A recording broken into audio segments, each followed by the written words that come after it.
Pada bulan Juni tahun 1941, tentara Jerman melintasi perbatasan Soviet dengan jutaan orang yang yakin bahwa kemenangan akan segera terjadi.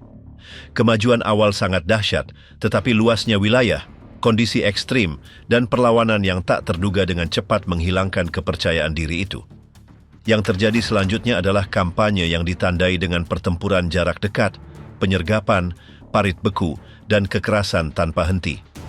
Di Stalingrado, puluhan ribu tentara terisolasi, tanpa makanan atau dukungan, terjebak di antara epidemi dan runtuhnya rantai komando mereka. Pada tahun-tahun berikutnya, Front Timur berubah menjadi skenario penarikan yang kacau, eksekusi karena menyerah, pembantaian yang terluka, dan kehancuran total tatanan militer. Bagi mereka yang ditangkap, perang tidak berakhir pada tahun 1945. Mereka dikirim ke kamp-kamp di mana kerja paksa, kekurangan gizi, dan penyakit menjadi rutinitas baru mereka. Banyak yang meninggal, dan mereka yang berhasil kembali, satu dekade kemudian, menemukan masyarakat yang lebih suka tidak bertanya. Apa yang sebenarnya terjadi pada tentara Jerman yang bertempur di front Soviet?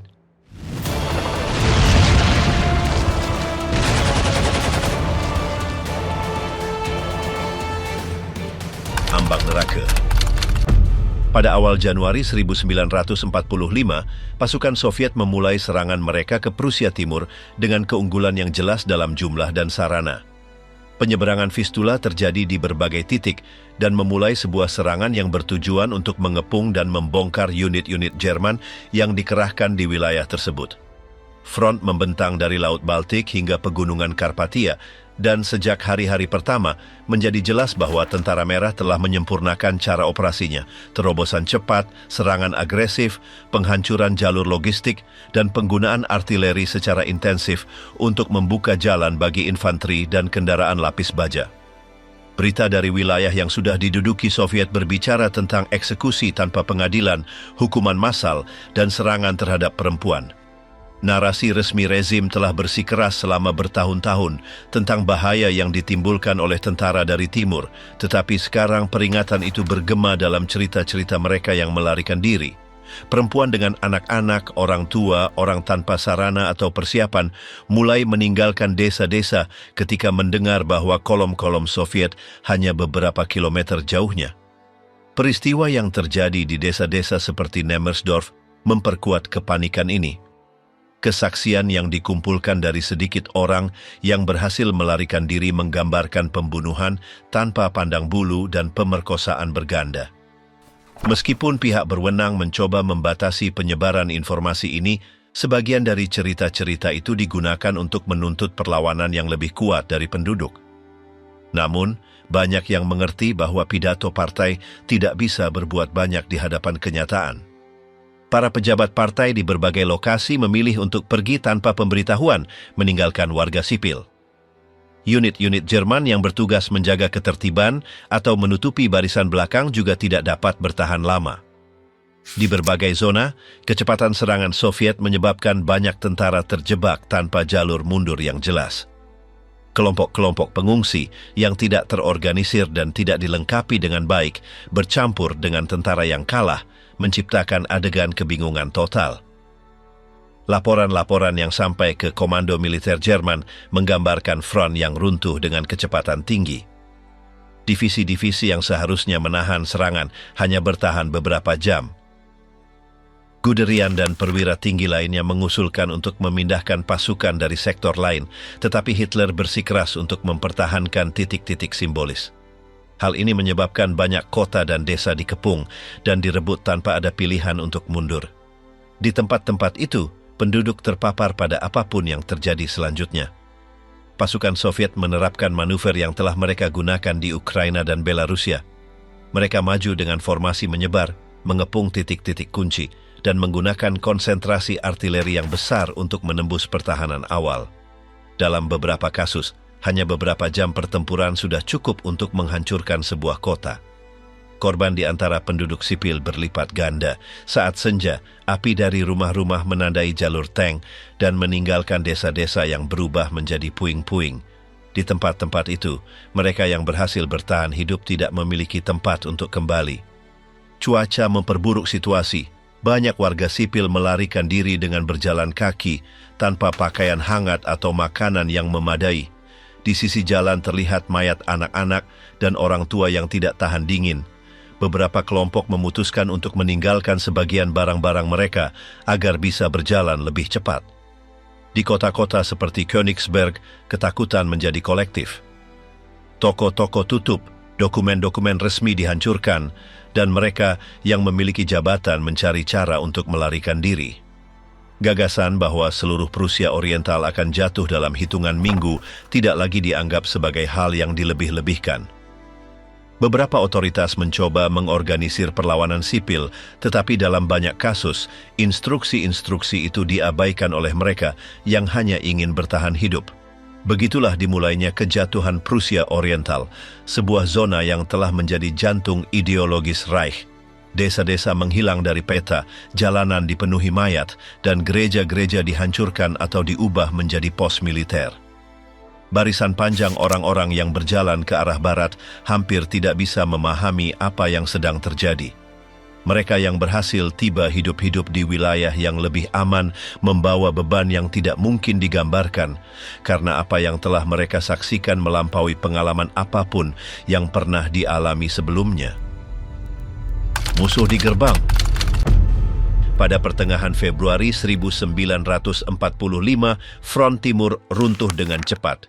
Pertahanan Jerman di sepanjang Sungai Oder mulai menyerah di bawah tekanan terus-menerus dari Tentara Merah.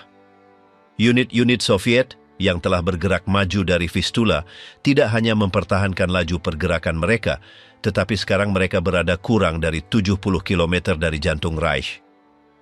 Parit-parit Jerman yang persediaannya buruk dan dalam banyak kasus dibentuk oleh tentara muda atau pengganti, tidak mampu menahan garis, dan serangan-serangan terkoordinasi dari berbagai sektor memaksa pasukan Reich untuk mundur di beberapa titik tanpa memberikan perlawanan yang terorganisir.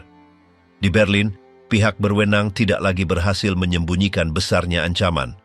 Komunike resmi mempertahankan nada yang kaku, tetapi berita yang datang dari timur semakin sulit disembunyikan. Jalanan dipenuhi rumor. Ada pembicaraan tentang desa-desa yang hancur, populasi yang menghilang dari peta, dan seluruh kolom Tentara Merah yang mendekat tanpa henti.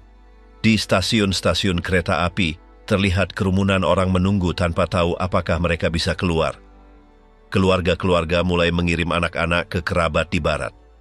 Di pasar-pasar ada pembicaraan tentang kedatangan yang akan segera terjadi, tentang suara artileri dari jauh, tentang tentara yang tidak kembali lagi. Di dalam pemerintahan, suasananya juga tidak stabil.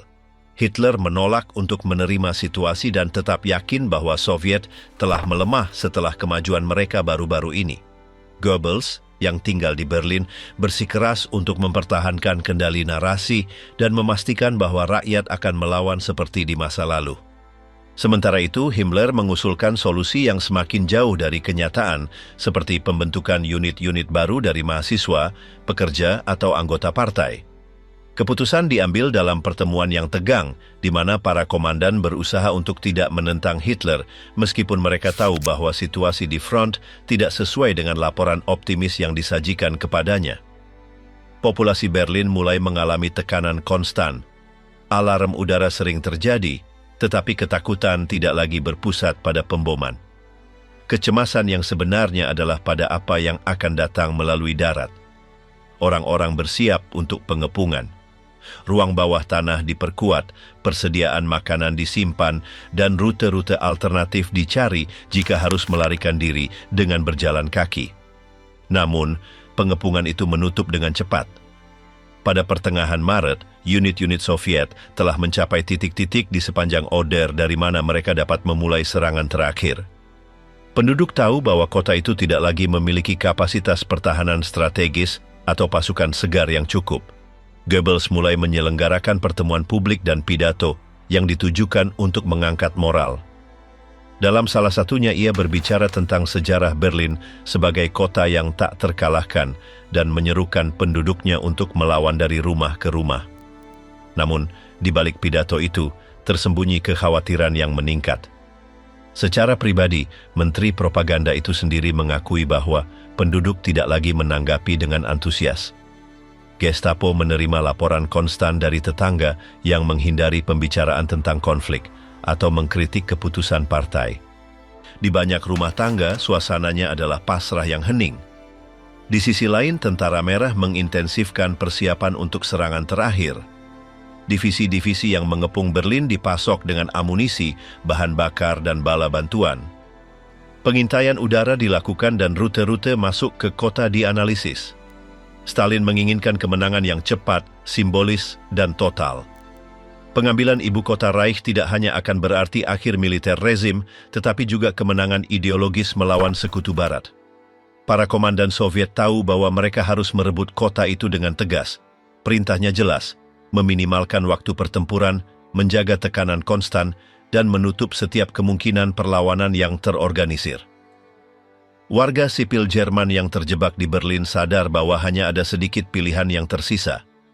Ketegangan mempengaruhi semua tingkat kehidupan sehari-hari. Pasar beroperasi secara tidak teratur, sekolah sering tutup, dan rumah sakit mulai bersiap menerima sejumlah besar korban luka. Di beberapa jalan, tetangga membentuk kelompok untuk mengawasi pergerakan yang mencurigakan, sementara yang lain mulai menyimpan air dan obat-obatan jika persediaan terputus. Di dalam bunker kanselir, Hitler terus menerima laporan harian. Meskipun ada data, ia terus berpegang pada gagasan bahwa serangan di barat akan memaksa Soviet untuk mendistribusikan kembali pasukan. Ia berbicara tentang divisi-divisi yang hanya ada di atas kertas dan serangan balik yang mustahil. Para kolaboratornya menghindari menentangnya secara terbuka, tetapi secara pribadi mereka tahu bahwa keputusan-keputusan yang diambil tidak sesuai dengan situasi sebenarnya. Goebbels, bahkan dengan kesetiaannya yang mutlak, mulai mengkhawatirkan isolasi Hitler dan menulis di buku hariannya tentang keheningan yang meningkat dalam pertemuan, ketegangan di lorong-lorong, dan perasaan bahwa tidak ada yang mengendalikan arah. Di kawasan selatan dan timur Berlin, tembakan-tembakan pertama mulai terdengar dari kejauhan. Para penduduk tahu bahwa front semakin dekat. Mereka melihat kolom-kolom asap di cakrawala dan dari waktu ke waktu datang tentara yang terluka atau mundur. Tidak ada yang percaya bahwa akan ada pengepungan yang panjang. Pengalaman kota-kota lain menunjukkan bahwa Tentara Merah tidak berhenti. Beberapa warga sipil memutuskan untuk meninggalkan kota menuju barat. Tetapi sebagian besar tinggal, entah karena kekurangan sarana, entah karena tidak ada lagi kereta atau jalan yang aman. Stasiun-stasiun radio terus menyiarkan musik klasik dan pesan-pesan persatuan.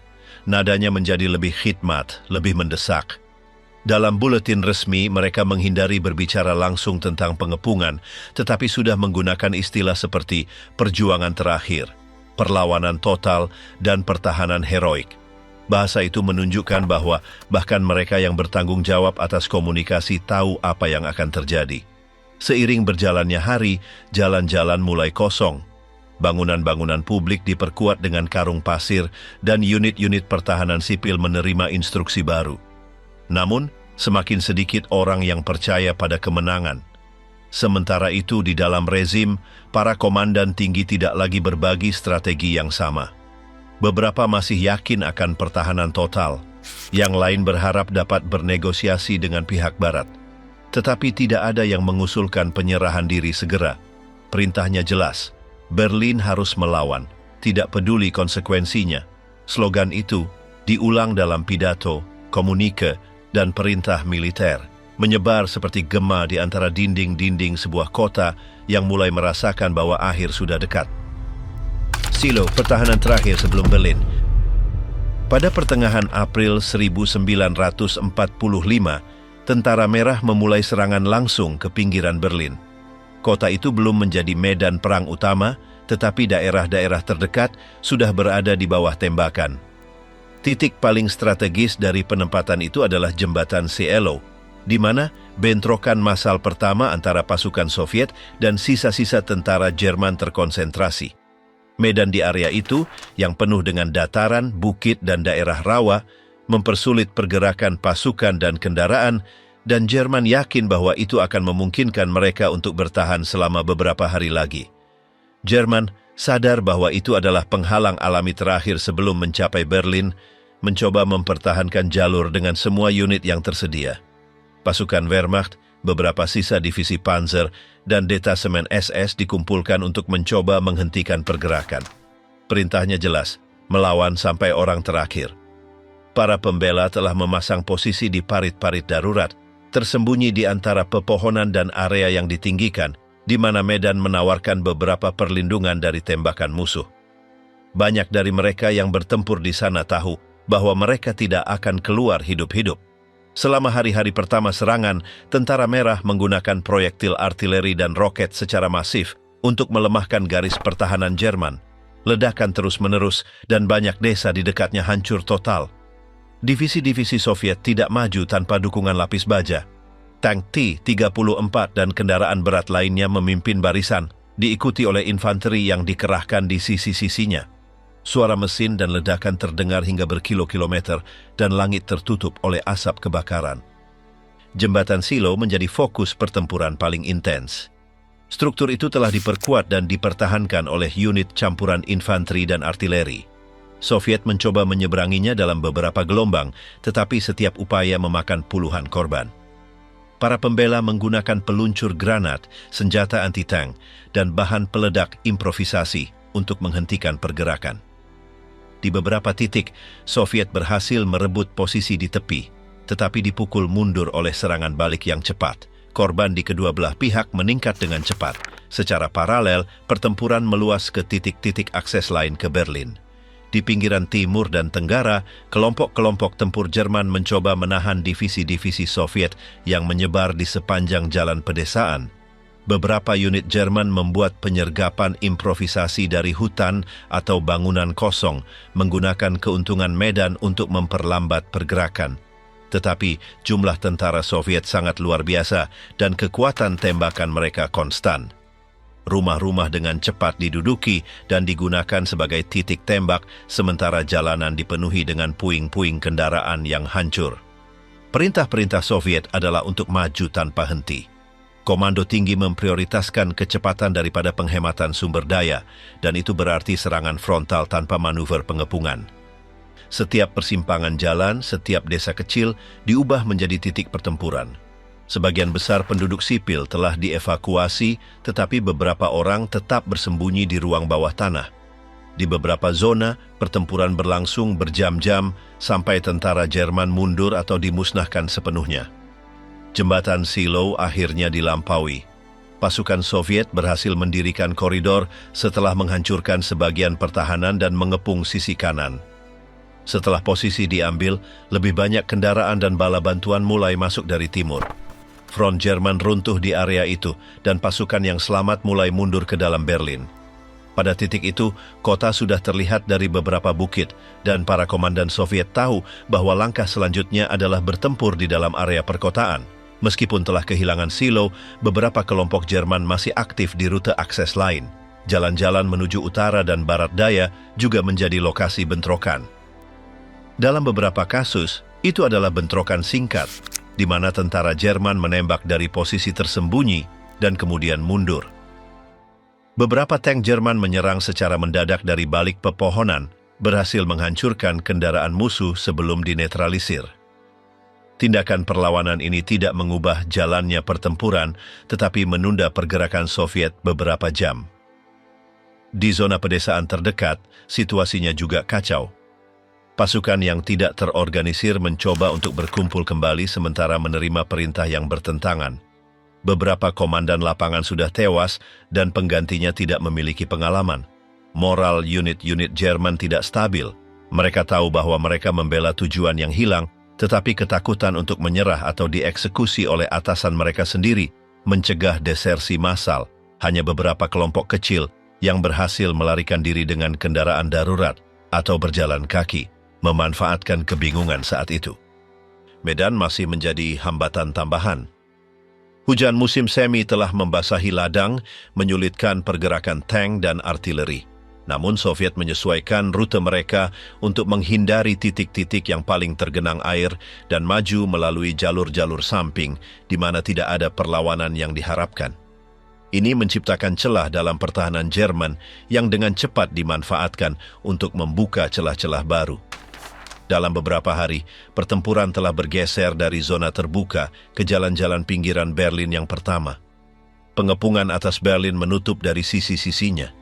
Dari selatan, kolom-kolom Soviet mulai bertemu dengan yang datang dari timur, membentuk cincin yang menyempit dari hari ke hari.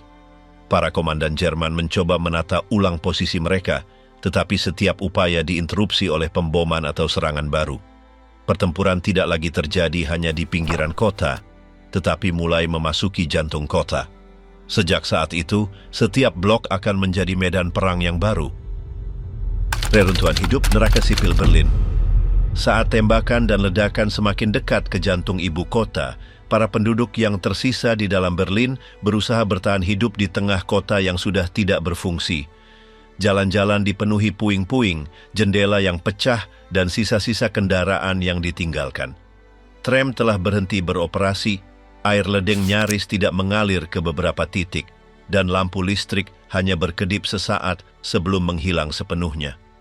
Kehidupan sehari-hari telah menjadi upaya konstan untuk mencari makanan, menghindari pemboman, dan tetap hidup. Sebagian besar laki-laki dewasa telah dikirim ke front, sehingga populasi yang terperangkap di dalam kota sebagian besar terdiri dari perempuan, orang tua, dan anak-anak. Para ibu mencoba menjaga anak-anak mereka di ruang bawah tanah gedung, di mana mereka membuat tempat perlindungan darurat dengan kasur, selimut, dan perabotan tua. Beberapa berbagi ruang dengan tetangga, yang lain menghabiskan sepanjang hari di dalam menunggu suara pertempuran berlalu. Ketakutan akan tembakan ditambah dengan keputusasaan karena kekurangan makanan dan obat-obatan. Orang tua mengalami kesulitan besar untuk bergerak di antara sisa-sisa rumah yang dibom. Beberapa berjalan dengan tongkat, menyeret tas penuh kain atau kayu bakar yang dikumpulkan. Yang lain tinggal di dalam rumah yang hancur, duduk di samping tungku besi yang nyaris tidak menghangatkan ruangan. Di beberapa lingkungan, asap dari api unggun yang dinyalakan dengan perabotan rusak menutupi jalan, memberikan kota aroma konstan dari kayu bakar dan kelembaban. Hujan musim semi tidak membantu. Air masuk melalui atap yang hancur dan menyaring ke lantai bawah, di mana banyak orang hidup berdesakan. Sekolah-sekolah telah ditutup selama berminggu-minggu, dan banyak dari bangunannya telah diubah menjadi pos pertolongan pertama atau kamar mayat. Anak-anak yang lebih kecil menghabiskan hari-hari tanpa berbicara, menatap langit-langit sambil mendengarkan proyektil jatuh. Tempat perlindungan serangan udara tetap menjadi satu-satunya tempat di mana mereka bisa memiliki keamanan relatif. Tempat-tempat itu gelap, lembab, dan berbau, tetapi di sana terkonsentrasi seluruh kelompok tetangga menunggu berita atau sekadar menghitung jam. Beberapa mencoba mempertahankan rutinitas tertentu. Lilin dinyalakan pada waktu yang tetap, potongan roti dibagi di antara beberapa orang, dan seseorang membaca halaman-halaman buku yang telah diselamatkan dengan suara keras. Tetapi ketegangan itu konstan. Setiap kali terdengar ledakan di dekatnya, anak-anak berteriak, para ibu memeluk mereka, dan orang-orang yang paling tua tetap diam, berharap dinding akan bertahan. Di taman dan alun-alun, rumput telah menghilang. Orang-orang telah mencabut semuanya untuk memberi makan kelinci, ayam, atau bahkan sebagai pengganti untuk memanaskan air. Air mancur kering, pohon-pohon dipotong menjadi dua. Beberapa mencoba memancing di kanal perkotaan, tetapi sebagian besar penuh dengan sampah, sisa-sisa logam, dan air yang terkontaminasi.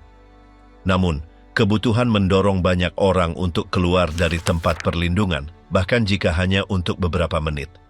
Gedung-gedung resmi seperti kementerian, kantor publik, atau barak juga runtuh. Banyak yang diambil alih oleh tentara yang terluka, oleh pengungsi tanpa rumah, atau oleh kelompok-kelompok yang mencari perlindungan. Ruang bawah tanah dibagi dengan tirai atau selimut untuk menciptakan ruang keluarga. Di beberapa tempat orang memasak di tungku darurat dengan arang yang dibawa dalam karung atau dengan kayu yang diambil dari pintu. Bau makanan bercampur dengan bau pakaian kotor, keringat yang menumpuk, dan jamban yang meluap. Kondisi kebersihan sangat minim, dan itu mempercepat penyebaran infeksi. Di banyak daerah tidak ada otoritas sama sekali. Keputusan diambil di antara tetangga atau oleh siapapun yang memiliki akses ke senjata. Penjarahan umum terjadi, meskipun banyak rumah sudah tidak memiliki apa-apa lagi untuk ditawarkan. Beberapa kelompok mencoba mengorganisir patroli untuk mencegah pencurian, tetapi dengan cepat dikalahkan oleh keputusasaan umum. Dalam suasana itu, ketakutan tidak hanya datang dari musuh luar, tetapi juga dari kekacauan internal. Di beberapa lingkungan masih ada gereja-gereja yang buka, tetapi ibadah jarang terjadi. Beberapa pendeta menawarkan penghiburan kepada mereka yang paling rentan, yang lain hanya mengizinkan orang untuk tidur di antara bangku-bangku. Di dinding-dinding ditempel kertas dengan pesan untuk keluarga atau seruan minta bantuan. Beberapa saluran telepon yang aktif dicadangkan untuk penggunaan militer dan pos tidak lagi berfungsi. Sementara itu jumlah korban tewas terus meningkat. Mayat-mayat dikubur di kebun, halaman, atau jika memungkinkan di kuburan yang runtuh. Dalam beberapa kasus mereka ditumpuk di dalam gedung yang hancur, ditutupi dengan spray atau selimut.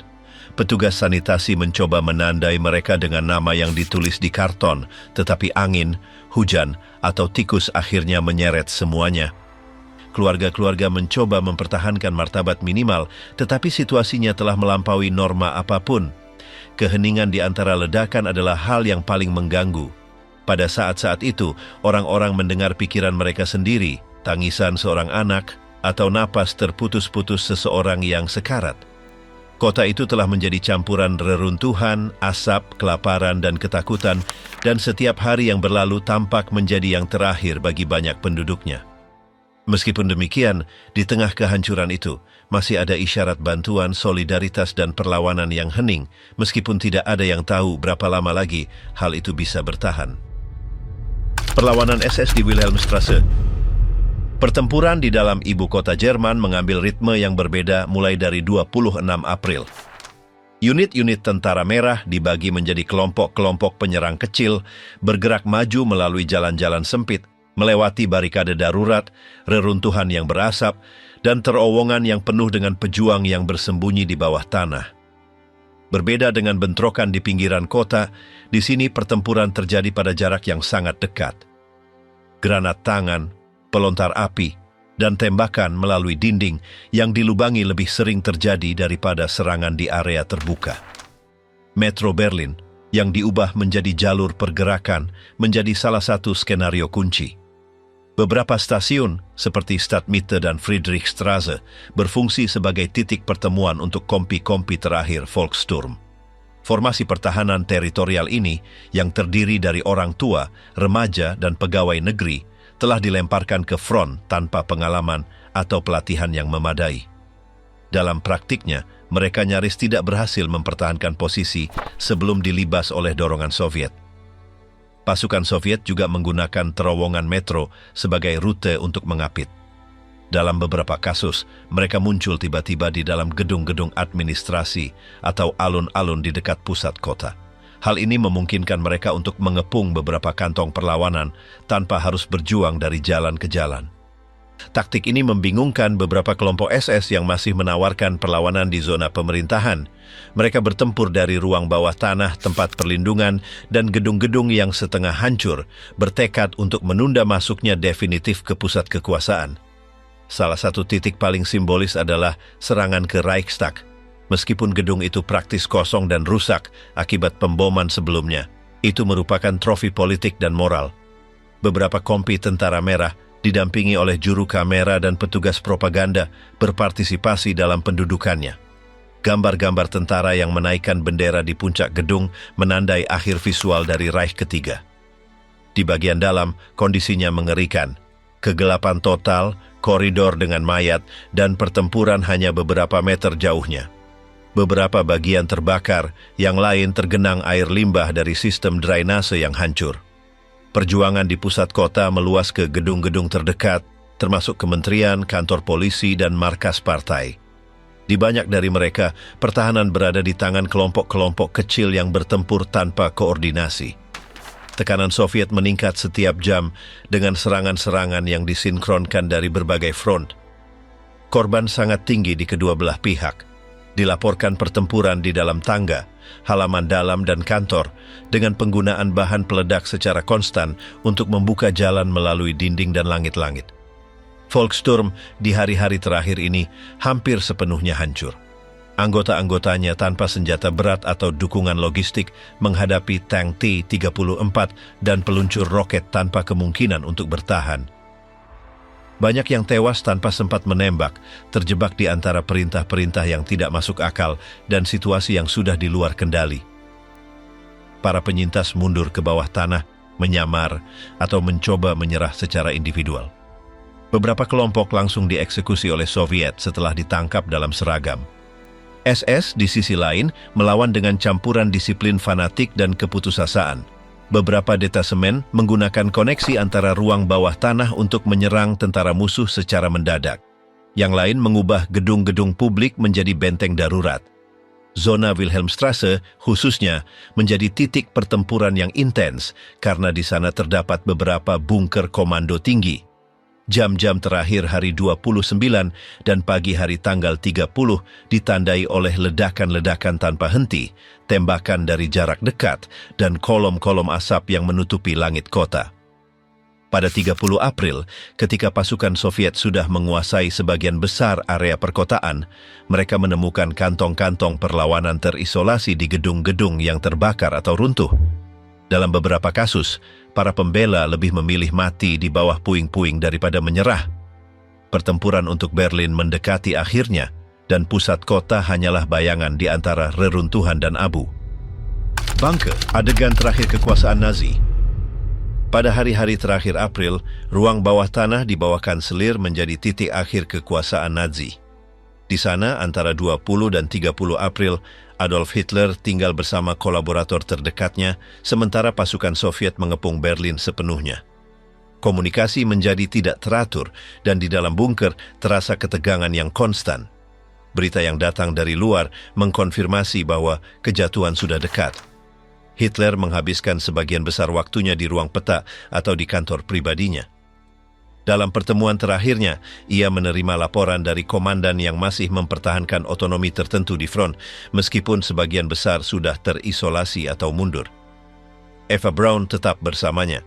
Mereka telah saling mengenal lebih dari 1 dekade yang lalu, tetapi pada hari-hari terakhir itulah ia menerima untuk meresmikan hubungan mereka secara simbolis. Martin Bormann, sebagai sekretaris pribadi, menjaga rutinitas dan protokol di dalam bunker.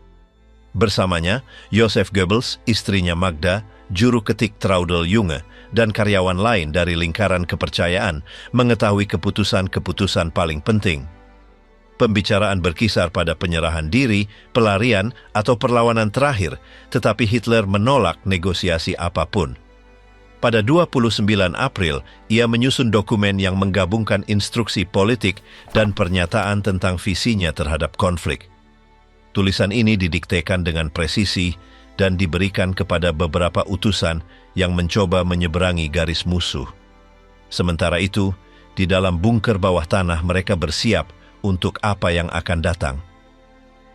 Pada pagi hari tanggal 30, Hitler mengadakan pertemuan terakhir dengan para komandan militer yang masih berada di Berlin. Ia memberikan indikasi tentang suksesi dan membagikan tugas-tugas terakhir.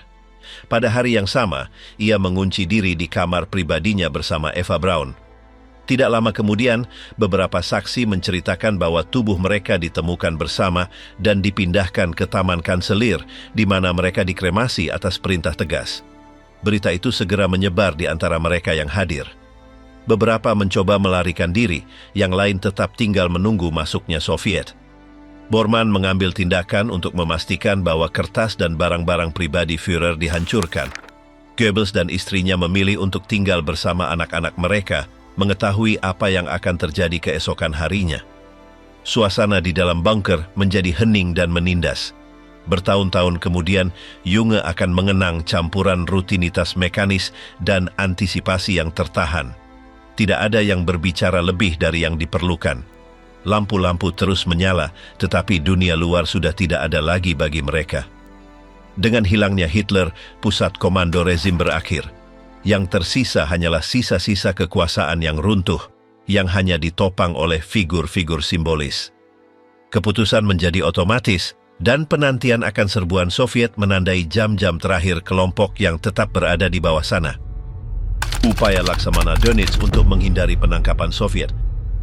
Setelah unit-unit Jerman terakhir dikepung atau diisolasi di berbagai titik di peta, para komandan tinggi Reich ketiga mulai bergerak di antara dua front, menghindari pertumpahan darah yang lebih besar dan menemukan jalan keluar politik yang memungkinkan mereka menyerah tanpa sepenuhnya jatuh di bawah pendudukan Soviet.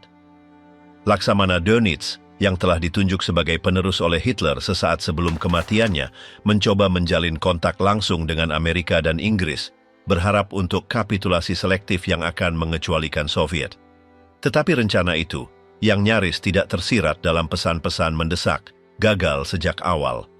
Pertempuran masih berlanjut di berbagai sektor di benua itu, di beberapa daerah di Baltik, di sebagian Cekoslowakia, dan bahkan di Norwegia Utara, pasukan Jerman dengan perintah yang tersebar masih aktif. Sementara itu, di kota Reims, perwakilan Komando Tinggi Jerman bertemu dengan para kepala militer Sekutu Barat untuk menandatangani dokumen yang mengakhiri perang di Eropa. Jenderal Alfred Jodl bertanggung jawab untuk membubuhkan tanda tangannya pada malam tanggal 6 ke 7 Mei. Dalam acara yang diadakan di sebuah ruang komando kecil di wilayah Prancis, pihak Amerika yang dipimpin oleh Eisenhower menetapkan tanggal penghentian resmi permusuhan untuk keesokan harinya. Namun, delegasi Soviet segera menyatakan penolakan mereka bahwa tindakan itu dianggap sebagai penutupan resmi konflik. Marsekal Zhukov menuntut agar tindakan itu diulangi di Berlin di bawah pengawasan Tentara Merah dan dengan kehadiran langsung Komando Tinggi Jerman. Karena alasan itu, pada malam tanggal 8 Mei, Wilhelm Keitel, ditemani oleh perwira lain, hadir di sebuah sekolah teknik di lingkungan Karlshorst, di mana Soviet telah memasang markas besar sementara mereka. Di sana, penandatanganan diulangi, kali ini dengan dokumen yang lebih rinci, di mana penyerahan diri diakui oleh Komando Jerman sebagai tanpa syarat dan total, tanpa kondisi khusus untuk front atau sektor apapun.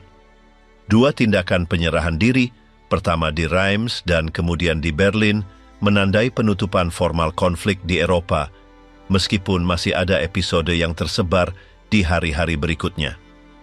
Unit-unit Jerman yang terisolasi di daerah Danube, di wilayah pedesaan Austria, atau di utara Cekoslowakia, belum menerima perintah gencatan senjata atau memutuskan untuk melanjutkan beberapa hari lagi karena takut jatuh ke tangan Soviet. Dalam kasus-kasus itu, banyak komandan lokal memilih untuk menyerah langsung kepada Inggris atau Amerika ketika mereka bisa menyeberangi garis Elba, sehingga menghindari ditangkap oleh Tentara Merah. Jodl dan Keitel meninggalkan dua gambaran yang berbeda di jam-jam terakhir Komando Jerman. Jodl yang terlihat kelelahan mengambil sikap yang lebih diplomatik, berusaha menutup proses secepat mungkin. Keitel sebaliknya mempertahankan sikap kaku, setia pada disiplin militer yang telah menandai seluruh kariernya, meskipun sudah tanpa kemampuan nyata untuk memengaruhi peristiwa. Keduanya akhirnya diadili dalam proses Nuremberg karena peran mereka selama perang. Secara paralel, kelompok-kelompok bersenjata otonom yang masih beroperasi di Alpen atau di daerah berhutan, seperti sisa-sisa SS yang telah melarikan diri dari Berlin atau unit-unit Werwolf yang tidak pernah berhasil dikerahkan sepenuhnya, juga menyerah. Di beberapa titik, penyerahan diri terjadi di tengah negosiasi darurat antara perwira Jerman dan kepala sekutu lokal tanpa partisipasi otoritas pusat. Penyerahan diri Reich ketiga pada kenyataannya adalah rantai kapitulasi parsial yang diselesaikan antara tanggal 1 dan 11 Mei, masing-masing disesuaikan dengan kondisi sektor dan front pertempuran yang terlibat. Tetapi dua dokumen yang paling relevan, yang ditandatangani di Reims dan Berlin, tetap menjadi tindakan simbolis yang menyegel akhir perang yang telah menghancurkan sebagian besar benua. Wajah lain dari kemenangan Soviet. Ketika kolom-kolom Soviet memasuki pusat Berlin, perang telah berakhir, tetapi kekacauan tidak berhenti. Hari-hari pertama setelah runtuhnya rezim ditandai oleh gelombang kekerasan yang tidak terbatas pada militer. Ribuan tentara-tentara merah, tanpa instruksi yang jelas tentang bagaimana bertindak di kota yang kalah, bertindak berdasarkan dorongan hati dan dengan semangat balas dendam yang dengan cepat meluap. Di jalan-jalan dan gedung-gedung yang hancur, penjarahan dimulai, penerobosan paksa ke rumah-rumah, dan ketegangan umum yang menandai dimulainya pendudukan. Pihak berwenang Soviet kemudian mencoba untuk memaksakan ketertiban. Tetapi, selama jam-jam dan hari-hari pertama, Tidak ada komando terpadu yang mampu menahan apa yang terjadi. Agresi massal terhadap wanita dicatat dalam laporan medis dan buku harian pribadi, baik Jerman maupun Soviet. Beberapa perwira tentara merah mencoba menghentikan tindakan-tindakan itu, sementara yang lain menoleransinya atau bahkan membenarkannya sebagai bagian dari balas dendam terhadap kota yang telah menjadi simbol nazisme. Banyak wanita akhirnya berlindung di ruang bawah tanah, gereja, atau mencoba berbaur di antara mayat-mayat untuk menghindari ditemukan. Ketakutan menyebar dengan cepat di antara mereka yang masih berada di kota, tanpa tahu apakah mereka akan selamat dari fase pendudukan pertama itu. Seiring berjalannya hari, beberapa unit Soviet mulai menyita rumah-rumah secara keseluruhan, mengusir keluarga yang masih tinggal di dalamnya. Penjarahan mencakup mulai dari barang-barang pribadi hingga mesin industri. Di beberapa lingkungan, satu-satunya yang selamat adalah gedung-gedung yang hancur total. Radio-radio diputus, telepon disadap, dan sistem komunikasi sipil berada di bawah kendali Soviet. Secara paralel, struktur pendudukan politik dan administratif pertama mulai dibangun. Para komisaris yang ditunjuk oleh Moskow mulai mengunjungi kantor polisi dan gedung-gedung publik yang masih berdiri untuk membangun tatanan baru. Formulir-formulir dibagikan, inventaris dituntut, dan inspeksi sistematis dimulai. Beberapa warga mencoba melarikan diri ke barat tetapi tidak berhasil. Perubahan terasa cepat.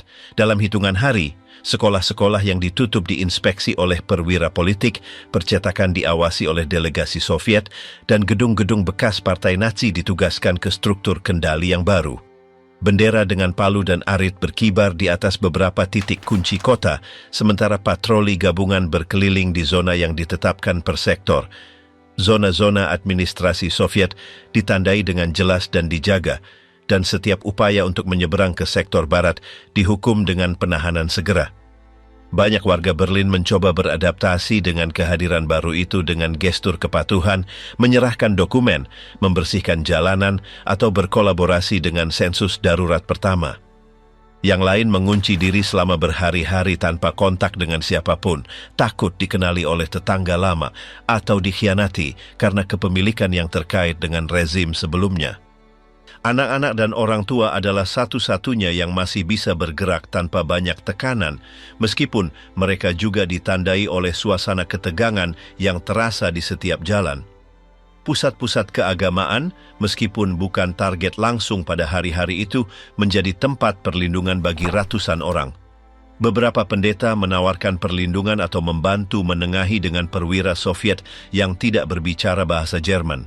Lonceng berhenti berbunyi, ibadah terhenti, dan banyak kuil digunakan sebagai titik pertemuan, distribusi makanan, atau tempat persembunyian sementara. Di tengah panorama itu, Soviet juga membawa serta narasi yang berbeda.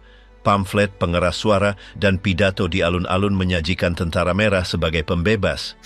Meskipun pesan itu diterima oleh beberapa orang, sebagian besar menerimanya dengan curiga.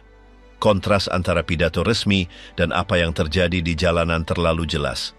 Kehadiran Soviet di Berlin tidak hanya menandai akhir perang, tetapi juga awal dari tahap baru yang dikendalikan dari luar dan asing bagi keinginan mereka yang masih bertahan di antara reruntuhan. Melarikan diri dari timur, front line dari keruntuhan. Pada fase-fase terakhir konflik, jutaan orang memulai penarikan diri yang tidak terorganisir ke arah barat.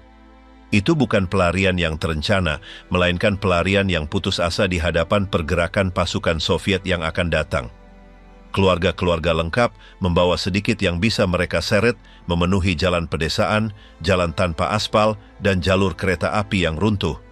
Banyak yang meninggalkan rumah mereka tanpa tahu apakah mereka bisa kembali atau apakah mereka akan terjebak di persimpangan front. Kebanyakan melakukannya tanpa peta, tanpa informasi yang jelas, hanya dipandu oleh rumor atau arah di mana orang lain juga bergerak. Kereta, yang pada masa normal adalah simbol ketertiban, berubah menjadi platform pelarian darurat. Gerbong kargo penuh sesak dengan orang, banyak yang berdiri selama berjam-jam, atau bahkan berhari-hari, melewati jalur yang hancur oleh pemboman. Dalam beberapa kasus, lokomotif terdampar di tengah jalan, memaksa para penumpang untuk melanjutkan perjalanan dengan berjalan kaki melewati jalur bersalju atau jalan tanpa rambu. Para masinis tidak selalu tahu tujuan akhir, dan setiap stasiun mewakili kemungkinan yang tidak pasti. Dialihkan, dicegat, atau hanya ditahan. Kolom pengungsi yang bergerak di darat bahkan lebih rentan. Dingin, kelelahan fisik, dan kekurangan makanan menciptakan tekanan yang konstan.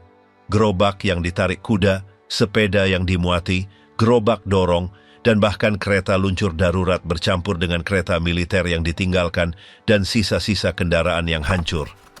Terbentuk kelompok-kelompok spontan yang mencakup orang tua, wanita hamil, anak-anak tanpa alas kaki, dan tentara demobilisasi tanpa seragam. Banyak yang menempuh jarak jauh selama berhari-hari tanpa menemukan tempat perlindungan, melewati desa-desa yang hancur atau ladang di mana tidak ada orang lagi yang tersisa. Kekerasan tidak hilang setelah meninggalkan zona pertempuran. Penjarahan, serangan oleh geng bersenjata, dan pencurian di dalam kelompok pengungsi itu sendiri sering terjadi. Beberapa orang mencoba mempertahankan sedikit organisasi dengan menunjuk orang yang bertanggung jawab atau berbagi makanan, tetapi sebagian besar mendapati diri mereka sendirian di hadapan lingkungan yang tidak dikenal dan tanpa perlindungan. Setibanya di zona kendali sekutu, para pengungsi dialihkan ke titik-titik konsentrasi yang ditetapkan oleh otoritas militer. Di sana, ruang-ruang penerimaan darurat didirikan, gudang-gudang tua, hanggar, halaman stasiun, atau camp-camp yang didirikan dengan terpal dan kayu bekas. Pusat-pusat transit ini berfungsi untuk mendaftar identitas, menyaring kemungkinan pejuang yang tersembunyi, dan mengarahkan orang-orang ke tempat-tempat di mana mereka seharusnya bisa menetap.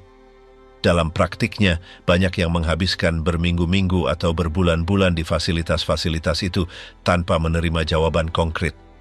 Kondisi di camp-camp itu sangat mendasar. Tidak ada rencana sebelumnya untuk menampung begitu banyak orang dalam waktu sesingkat itu. Fasilitas-fasilitas itu kekurangan tempat tidur, selimut, layanan medis, dan makanan yang cukup. Pasokan air minum langka, toilet meluap, dan penyakit pernapasan atau usus menyebar dengan cepat. Beberapa pengungsi meninggal sebelum ditugaskan ke tujuan apapun, yang lain dikembalikan ke timur karena kekurangan ruang. Kisah-kisah pribadi yang muncul di camp-camp itu menggambarkan kombinasi kepasrahan dan kebingungan. Ada yang menyimpan dokumen, foto keluarga, atau surat dari kerabat dengan harapan bisa bertemu kembali nanti. Yang lain hanya menunggu dalam diam, tanpa kabar tentang keberadaan anak-anak, suami, atau ayah mereka. Ketidakpastian bercampur dengan frustrasi karena merasa terasing di negara mereka sendiri. Perlakuan yang diterima para pengungsi bervariasi, tergantung pada zona dan komando militer yang bertanggung jawab.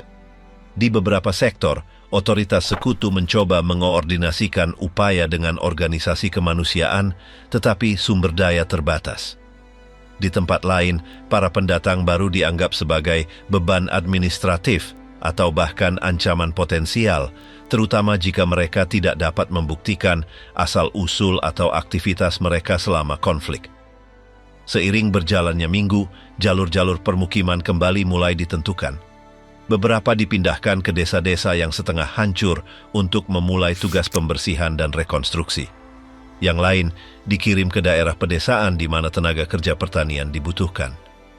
Namun, sebagian besar tetap terkurung dalam limbo birokrasi tanpa kepastian tentang masa depan. Daftar tunggu untuk ditempatkan di perumahan kosong sangat panjang, dan banyak yang akhirnya menempati gedung darurat tanpa izin formal. Keluarga-keluarga yang terpisah selama perjalanan jarang sekali berhasil bertemu kembali. Sistem komunikasi sangat rapuh, kantor pencarian tidak mampu menampung, dan kereta evakuasi tidak mengikuti rute tetap.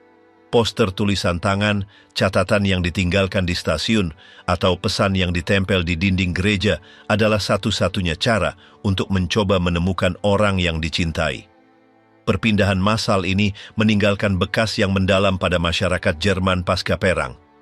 Tidak hanya karena trauma fisik dan emosional, tetapi juga karena ribuan orang kehilangan catatan yang jelas tentang asal, kebangsaan, atau status sipil. Perbatasan politik berubah, dan mereka yang menyeberang dari satu sektor ke sektor lain harus beradaptasi dengan aturan baru, bahasa baru, dan otoritas baru yang, dalam banyak kasus, tidak mempercayai segala sesuatu yang datang dari pihak yang kalah. Pada akhir jalan yang tidak pasti itu, hanya sebagian dari para pengungsi yang berhasil berintegrasi di suatu tempat. Bagi yang lain, nasib mereka adalah terjebak di antara reruntuhan, formulir, dan janji-janji yang tidak pernah terpenuhi. Yang kalah, eksekusi, pemindahan, dan kamp tanpa kembali. Ketika pertempuran mereda, tentara Jerman yang masih mengenakan seragam dikepung, menyerah, atau dicegat dalam kolom-kolom yang tidak teratur. Di banyak daerah tidak ada perantara atau kondisi yang jelas. Mereka hanya ditangkap. Kelompok-kelompok lengkap menyerah tanpa perlawanan di jalan-jalan pedesaan, jembatan, stasiun, atau bahkan di tepi sungai, menyadari bahwa setiap upaya untuk terus bertempur tidak ada artinya. Mereka yang mengenakan lencana unit elit, seperti SS atau divisi lapis baja, segera dipisahkan dari yang lain. Pencatatan awal dalam banyak kasus hanyalah daftar tulisan tangan sederhana. Beberapa perwira Soviet mencatat di kertas darurat, yang lain menginterogasi mereka langsung di jalan. Senjata disita dan tentara harus menyerahkan sabuk, lencana, peta, dan barang-barang pribadi. Banyak yang dipaksa menanggalkan pakaian untuk memeriksa apakah mereka memiliki tato dengan simbol politik atau agama, atau tanda apapun yang menghubungkan mereka dengan struktur partai. Di zona-zona tertentu di bawah komando Soviet, kelompok-kelompok tahanan tidak dibawa ke pusat-pusat formal, melainkan ditahan di halaman, lahan kosong, atau hanggar. Beberapa dieksekusi di tempat, tanpa pengadilan, sebagai pembalasan atas apa yang terjadi selama invasi Jerman. Tindakan-tindakan ini tidak selalu mengikuti rantai komando yang jelas, tetapi merespons dorongan langsung dari tentara yang telah kehilangan keluarga atau rekan di tahun-tahun sebelumnya. Dalam kesempatan lain, eksekusi terjadi setelah kecurigaan minimal bahwa mereka telah berpartisipasi dalam pelecehan sipil atau kejahatan perang. Banyak perwira Jerman yang ditangkap dipisahkan dari yang lain dan diserahkan pada interogasi berkepanjangan. Beberapa mencoba bernegosiasi atau memberikan informasi untuk menghindari pembalasan. Yang lain dikenali oleh pembelot, informan, atau bahkan oleh warga sipil yang telah melihat mereka bertindak di kota-kota yang diduduki. Tidak ada sistem tunggal. Dalam beberapa kasus, para tahanan ditandai untuk dipindahkan. Di lain kasus mereka dilenyapkan setelah jam-jam pertama. Para prajurit biasa di sisi lain dibagi menjadi kolom-kolom barisan. Kelompok-kelompok antara 50 dan 100 orang, kadang-kadang lebih, diorganisir, yang harus bergerak dengan berjalan kaki menuju area pertemuan. Dalam perjalanan ini, setiap upaya untuk melarikan diri atau hanya berhenti dihukum dengan kekerasan segera. Banyak yang tidak selamat dari pemindahan itu, baik karena tembakan, kelelahan, atau pukulan yang diberikan selama perjalanan. Mereka yang tidak bisa berjalan ditinggalkan atau dilenyapkan di tempat. Setelah dikumpulkan di titik-titik konsentrasi, para tahanan dihitung kembali dan dipisahkan berdasarkan wilayah atau unit asal. Mereka yang berbicara bahasa Rusia atau menunjukkan kesediaan untuk berkolaborasi ditawari perlakuan yang berbeda, meskipun hak istimewa ini relatif dan tergantung pada setiap detasmen. Dalam beberapa kesaksian yang dikumpulkan setelah perang, tentara menceritakan bagaimana mereka dipukuli selama penghitungan, dipaksa menggali parit atau membersihkan area yang hancur dengan tangan kosong sebagai bentuk hukuman. Deportasi ke timur dimulai secara paralel dengan jatuhnya Berlin. Kereta-kereta diorganisir di mana ratusan tahanan dimasukkan pada saat yang sama. Tidak ada selimut atau makanan yang diberikan selama beberapa hari pertama dan pintu-pintu gerbong tetap tertutup. Banyak yang menggambarkan pemindahan itu sebagai permulaan dari sesuatu yang tidak bisa mereka bayangkan secara keseluruhan. Beberapa tidak tahu apakah itu relokasi, pemindahan ke pusat kerja, atau langsung ke tempat mereka akan dieksekusi. Setibanya di tujuan, konvoi disambut oleh penjaga bersenjata dan anjing-anjing. Para tentara dipaksa turun dengan berlari dan membentuk barisan tanpa bicara. Mereka yang tidak patuh dipukul dengan popor senapan atau diseret di tanah. Sejak saat itu, mereka tidak lagi dianggap pejuang dan menjadi tenaga kerja yang tersedia. Banyak yang dibawa ke tambang, pekerjaan jalan, atau tugas pertanian di daerah-daerah terpencil. Catatan-catatan selanjutnya berbicara tentang struktur yang tidak jelas tanpa waktu yang pasti. Beberapa tahanan menghabiskan waktu bertahun-tahun tanpa tahu apakah mereka berada di bawah hukuman atau hanya ditahan sebagai bagian dari hukuman kolektif. Mereka tidak diizinkan mengirim surat dan nama mereka tidak terdaftar dalam catatan diplomatik. Beberapa berhasil bertahan hidup berkat bantuan warga sipil setempat, tetapi sebagian besar hanya bergantung pada jatah minimal yang dibagikan oleh para penjaga yang sering dikurangi sebagai hukuman atau karena kelalaian semata. Hukuman di dalam kamp sering terjadi karena berbicara keras, karena mencuri sepotong roti kering, karena menatap lurus ke arah penjaga. Logika internalnya merespons aturan yang tidak tertulis. Tidak ada sidang atau pembelaan yang mungkin. Di beberapa pusat, pengadilan darurat didirikan di mana tahanan tertentu dipaksa untuk bersaksi melawan yang lain, menciptakan suasana ketidakpercayaan dan ketakutan yang konstan. Beberapa perwira yang selamat dari penawanan menceritakan dalam memoar mereka bahwa lebih dari kekerasan fisik, hal yang paling sulit adalah isolasi. Mereka menghabiskan waktu berbulan-bulan tanpa mendengar berita dari luar, tanpa tahu apakah perang sudah berakhir secara resmi atau apakah keluarga mereka masih hidup. Beberapa memilih untuk menulis buku harian di potongan-potongan kertas tersembunyi, mencatat tanggal, nama, dan tempat, dengan harapan suatu hari nanti seseorang dapat merekonstruksi apa yang mereka alami. Nasib ini, yang dibagikan oleh ribuan tentara Jerman pada akhir konflik, bukanlah hasil dari satu perintah tunggal, melainkan dari serangkaian keputusan yang terfragmentasi, seringkali dimotivasi oleh balas dendam, kemarahan, atau inersia represif murni. Nama-nama sebagian besar dari mereka yang tidak kembali tidak pernah dicatat secara resmi. Bagi banyak orang, akhir perang hanya menandai awal dari penantian yang tidak pasti. Di antara barak, kawat berduri, dan kenangan yang tidak dapat diceritakan dengan lantang selama beberapa dekade.